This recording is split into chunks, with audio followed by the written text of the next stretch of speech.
Francisco Cândido Xavier, Os Mensageiros, segundo livro da coleção A Vida no Mundo Espiritual, ditado pelo Espírito André Luiz, capítulo 47, no trabalho ativo.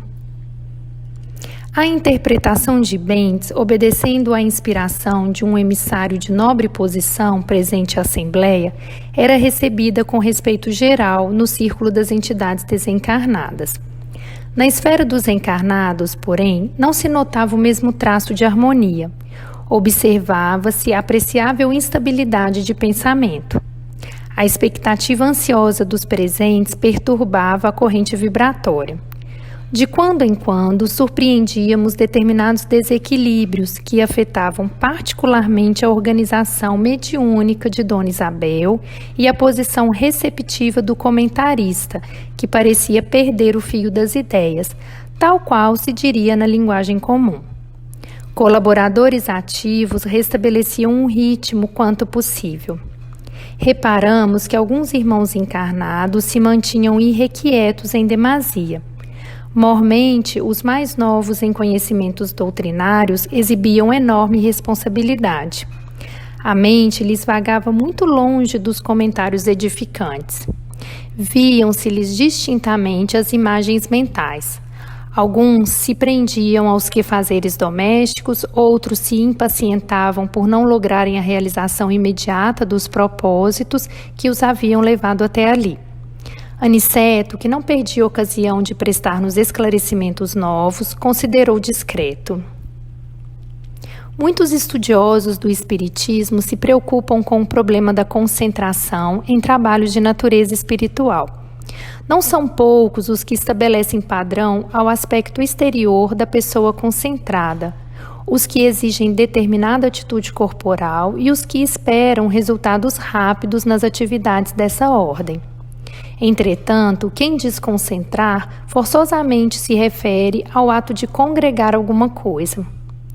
Ora, se os amigos encarnados não tomam a sério as responsabilidades que lhe dizem respeito, fora dos recintos de prática espiritista, se porventura são cultores da leviandade, da indiferença, do erro deliberado e incessante, da teimosia, da inobservância interna dos conselhos de perfeição cedidos a outrem, que poderão concentrar nos momentos fugazes de serviço espiritual? Boa concentração exige vida reta. Para que os nossos pensamentos se congreguem uns aos outros, fornecendo potencial de nobre união para o bem, é indispensável o trabalho preparatório de atividades mental na meditação de ordem superior. A atitude íntima de relaxamento ante as lições evangélicas recebidas não pode conferir ao crente ou ao cooperador a concentração de forças espirituais no serviço de elevação, tão só porque estes se entreguem apenas por alguns minutos na semana a pensamentos compulsórios de amor cristão. Como veem, o assunto é complexo e demanda longas considerações e ensinamentos. Reparei com mais atenção os circunstantes encarnados. Não fosse o devotamento dos colaboradores do nosso plano, tornar-se-ia impossível qualquer proveito concreto. Isidoro e outros amigos devotados trabalhavam com ardor, despertando alguns dorminhocos e reajustando o pensamento dos invigilantes para neutralizar determinadas influências nocivas. Eu reconhecia que os benefícios imediatos da doutrinação de Bentes eram muito mais visíveis entre os desencarnados. No grupo destes não havia um só que isso recebesse consolações diretas e sublime conforto. Fim da interpretação, pouco antes de se entregar Dona Isabel ao trabalho do receituário, observei que uma senhora desencarnada se aproximara de Isidoro pedindo emocionada: ser-lhe-á possível, meu irmão, entender, por mim, com os nossos orientadores, quanto à possibilidade de me comunicar diretamente com a minha filha, presente à reunião? Estou certa de que, com a permissão devida, nossa Isabel me atenderá à angústia materna. O interpelado mostrou sincero desejo de ser útil, mas depois de trocar algumas palavras com um instrutor mais graduado da reunião, que se colocara entre a médium e o doutrinador, veio trazer a resposta, algo constrangido, com grande surpresa para mim. Minha irmã, disse ele, o nosso nobre Anselmo não julga viável o seu pedido. Asseverou que sua filhinha ainda não está em condições de receber essa bênção. Ela tem necessidade de testemunhar agora o que aprendeu no seu exemplo, no mundo, e precisa permanecer no campo da oportunidade, sem repousar indevidamente nos seus braços. E como a senhora denotasse tristeza, Isidoro continuou em tom fraternal. Não somente por isso, minha amiga, nosso instrutor se vê forçado a desatender. A medida traria inconveniente grave para o seu sentimento maternal. No estado evolutivo em que se encontra e considerando o velho hábito adquirido, a filhinha se agarraria excessivamente ao seu auxílio. Prender-se-ia a mãezinha afetuosa e sensível, e talvez a irmã se visse perturbada em sua nova carreira espiritual. Ela precisa estar mais livre para testemunhar, enquanto o seu coração deve permanecer em liberdade por nobre merecimento conquistado ao preço do seu suor e lágrimas, quando na terra. Considerando, embora o caráter sagrado do amor em sua afeição maternal, nossos orientadores não podem conceder à sua filha o direito de perturbá-la. Compreende? Não se atormente com esta impossibilidade transitória. Lembre-se de que todos somos filhos de Deus.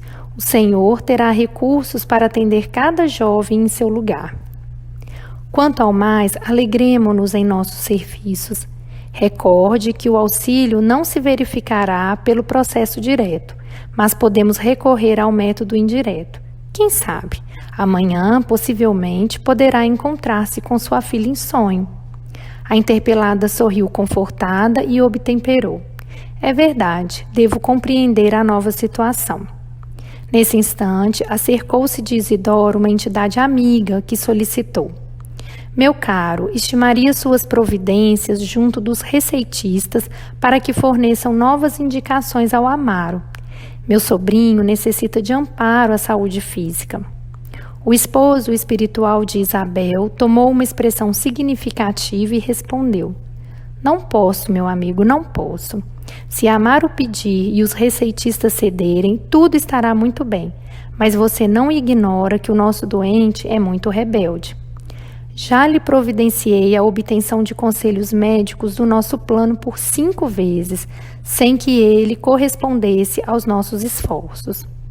Não se resolve a adquirir os remédios indicados e, quando os obtém, por obséquio de amigos, despreza os horários e julga-se superior ao método. Critica mortalmente as indicações obtidas e serve delas com desprezo. Naturalmente, não estou agastado com isso, como adulto que se não aborrece com as brincadeiras de uma criança. Mas você compreende que estamos lidando com um material muito sagrado e não há tempo para conviver com os que estimam a brincadeira. Além disso, não será caridade o ato de dar aos que não querem receber. Isidoro falava com uma inflexão de bondade fraternal que afastava todos os característicos da franqueza contundente. Compreendi que, para atender a tanta gente, movimentar-se entre tantos propósitos heterogêneos, não seria possível tratar os assuntos de outro modo. O serviço prosseguia com enorme demonstração educativa para Vicente e para mim. O esforço dos clínicos espirituais, aliado à abnegação da intermediária, comovia-me o coração. Era necessário, de fato, grande renúncia para atender ao trabalho compacto e numeroso no setor de assistência aos encarnados, porque poucos frequentadores do grupo pareciam manter atitude correspondente à sublime dedicação fraternal em nome do Mestre. Aniceto, porém, adivinhando meus pensamentos, falou com bondade. Um dia, André, você compreenderá, com Jesus, que melhor é servir que ser servido, mais belo é dar que receber.